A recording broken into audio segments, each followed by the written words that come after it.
A jemi gati?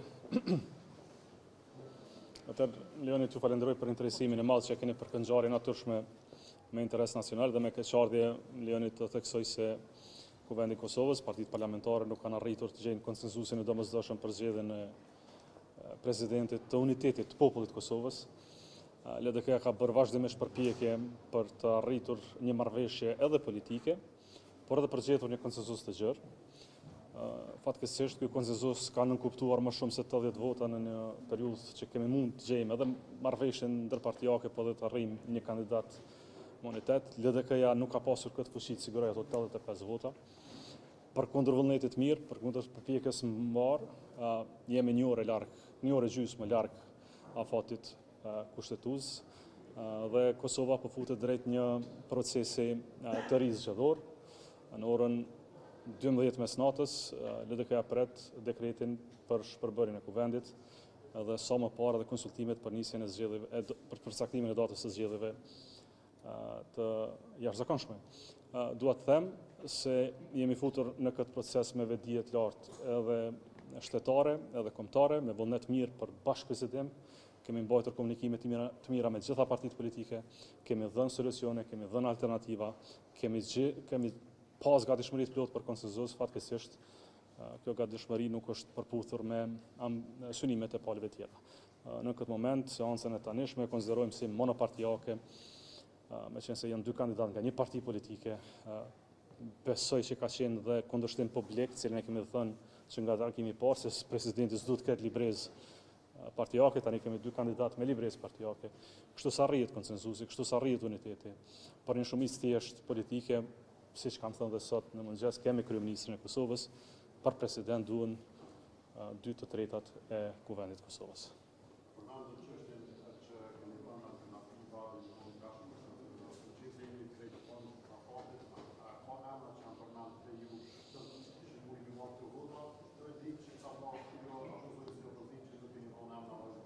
Ne kemi qenë në pozicion të ofrimit edhe të marrëveshjes politike, e cila është refuzuar.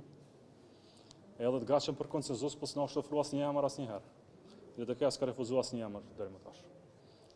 Prandaj kjo është e vërteta dhe mbi këtë vërtet kemi pasur paraqitje publike, keni parë deri më tani, por janë konsideruar që votat e LDK-s janë të mjaftueshme, është kërkuar më tepër, ne kaq kemi pas vota, kaq ka qenë mbështetja qytetare për LDK-n.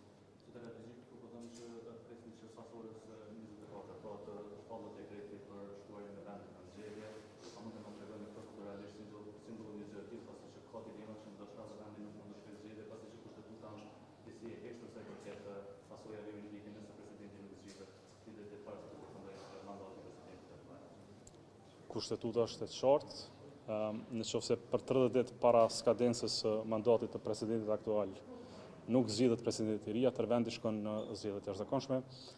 Kjo çështje besoj që duhet trajtohet me presidentin e Republikës Kosovës, e cila ka 30 ditë në detyrë të plot, mandat plot të zgjedhur në vitin 2021. Ne presim dekretin e më pas konsultimet e më të tashme.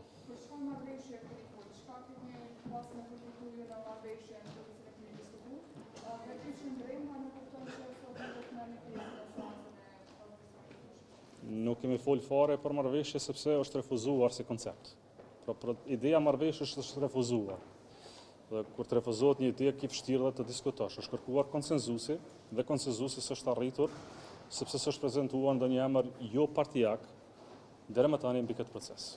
Strategjiko e para se vlerësoni këto çaste të vendosjes, fillimisht të tjerit të seancës me dy kandidatë të vëndosur për president, e dyta dhe tentimi për ndryshimet e amendamenteve kushtetuese. Në këtë fazë, a është e vështirë apo jo? Unë besoj që për çështjet e amendamenteve kushtetuese pata fjalën në seancë, aty shpreha qëndrimet mbështetëse të LDK-s që janë parimore ideologjike, por që thash që ka më shumë se 14 vite që ne arrijmë të kalojmë këto amendamente, por shkak se duhen 2/3 edhe të minoritarëve. Këto 2/3 janë arritur asnjëherë, siç u arritën edhe tani.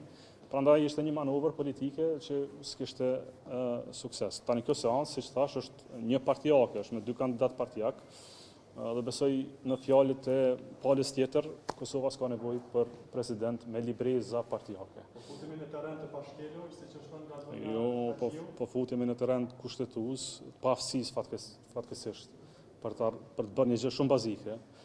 zgjedhjen së presidentit, por në një proces që definohet nga dekreti i presidentës së Republikës Kosovës.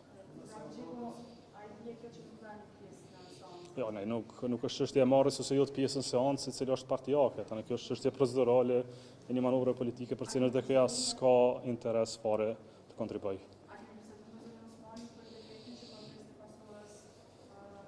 Këto janë çështje të pavarura të presidentës, por logjika jonë kushtetuese e një partie që ka kontribuar edhe në ndërtimin e shtetit dhe vetë kushtetuesës është bukur e qartë në këtë drejtim, por për këtë vendos në mënyrë shumë të pavarur presidenti i Republikës Kosovës, e cila po besoj që pas një ore gjysme do të ketë përgjegjësi institucionale për fatin e Republikës Kosovës. Nëse shkoni në zgjedhje, pranoni Vjosa Osmanin e LDK? Këto çështje gjithmonë diskutohen në një të ardhmen shumë të afërt. LDK-ja s'ka pasur asnjëherë qëndrim refuzues ndaj zonjës Osmani edhe për këtë proces. Ju falenderoj shumë. Faleminderit, natën e mirë.